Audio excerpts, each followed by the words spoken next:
Yukarı lisenin devamı hürmetlik vatandaş. Doğrusu da baha yazıp Amerika Savunma Ministerliği'nin her yılı Devlet Meclisi'ne dokalat yollaşın talep kılış.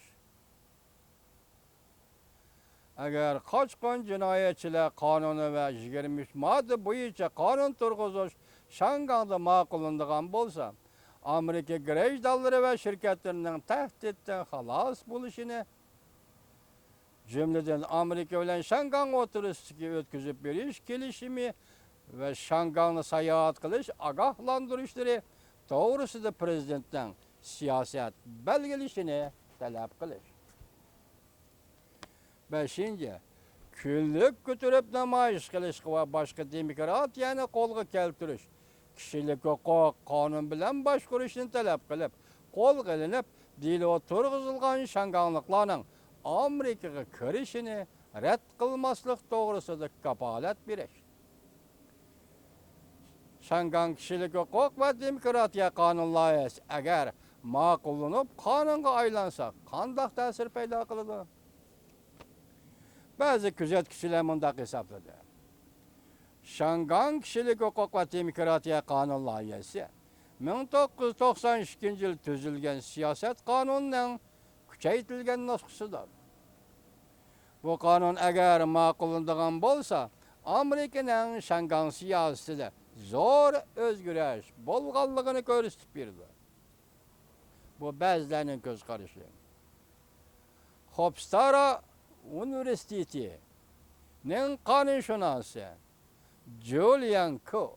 Ben bu adamın Amerikalık desem bile kendi Ko degen herif bu Amerikalıkların ismi okşamay vatıdı. Hanzula aşında isim koyu valadı. Julian Ko, Hanzu boş gerek de koyuldum. Bundak hesapladı.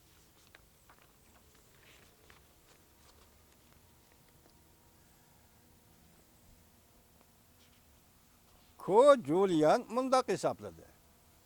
Yeni tüzülüdügan kanunlayı siyaset prensip cihette yenila esle tüzülgen kanunlayının devamıdır. O mundak dedi. Bu siyaset cihette zor özgürlüş asıl kılganlık emas. Çünkü kanun esildeki siyaset asasıdır tüzülüdür. Yani Amerika bir devlet teşkil tüzüm siyasetini kollaydı. Şanganlıkının özünü başkuruşunu kapalet ki kılıdı. Şahsların hukuku ve adliye müstakillığını kollaydı. Şuna siyaset cihette birdek. Yeni kanunlayı eğer makullandıgan bolsa, Beijing'e şundak bildirip koygan boludu ki, Amerika gerçeşke partiya oturusunda ihtilaf bolsa mı bazı siyaset karakterde ihtilaflar bolsa mı?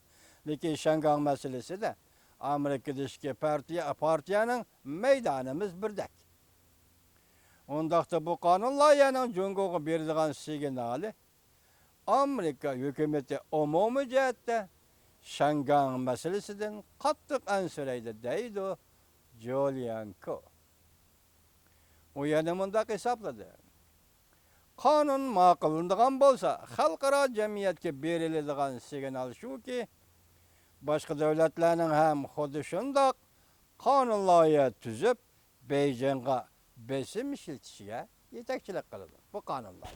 Hem başka devletlerinin şundak kanun tüzüşke yetekçilik kılıdı ve şu yolga saladı degendek məlede.